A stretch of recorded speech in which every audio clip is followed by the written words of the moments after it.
Hey guys, আসসালামু আলাইকুম। ঘরে থাকা পুরনো চাউলের বস্তা দিয়ে আজকে আমি আপনাদেরকে তৈরি করে দেখাবো সুন্দর একটি পাপোশ।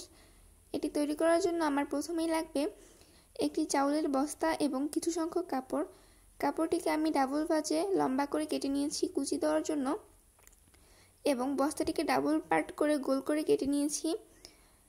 এবং এখানে কুচির জন্য যে কাপড়টা রেখেছিলাম সেটির এক সাইড আমি সেলাই করে নিব কুচি দেওয়ার জন্য। এরপরে আমি এখানে ঘন ঘন করে একটু কুচি দিয়ে নেব। চেষ্টা করবেন একটু ঘন ঘন কুচি দেওয়ার জন্য। কুচিটা যদি পাতলা হয় তাহলে এটা দেখতে অত বেশি সুন্দর লাগবে না, তাই চেষ্টা করবেন একটু ঘন করে দেওয়ার জন্য। এই তো দেখতে দেখতে আমার কুচি যতটুকু প্রয়োজন ততটুকু করা শেষ হয়ে গেল। এরপরে বস্তার সাইডের যে গোলাচে মাপটা সেটা একটু সুন্দর মতো কেটে নিলাম।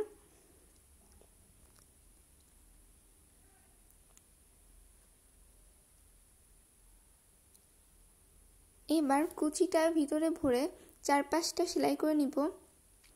ভিডিওতে দেখানো প্রসেস অনুযায়ী আপনারা এইভাবে সেলাই করে নেবেন, এবং বস্তার এক সাইডে একটু ফাঁকা রাখতে হবে এটা উল্টানোর জন্য।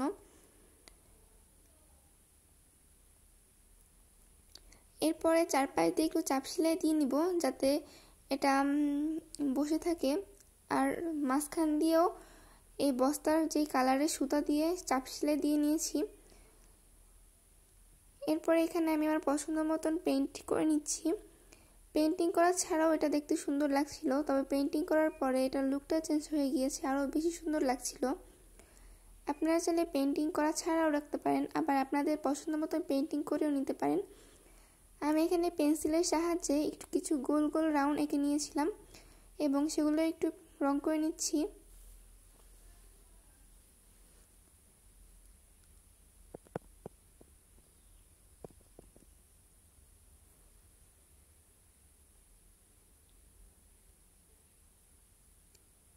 আমি এখানে আমার সম্পূর্ণ পেইন্টিংয়ের টিউটোরিয়ালটা দিতে পারিনি, ভিডিও করতে আমার মনে ছিল না, পেইন্ট করে ফেলেছিলাম।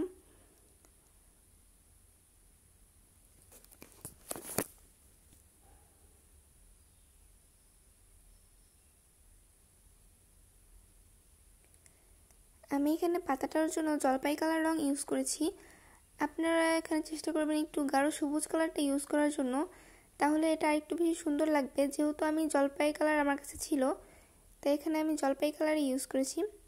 তো আজকের ভিডিওটা এই পর্যন্তই ছিল। সবাই ভালো থাকবেন। আল্লাহ হাফেজ।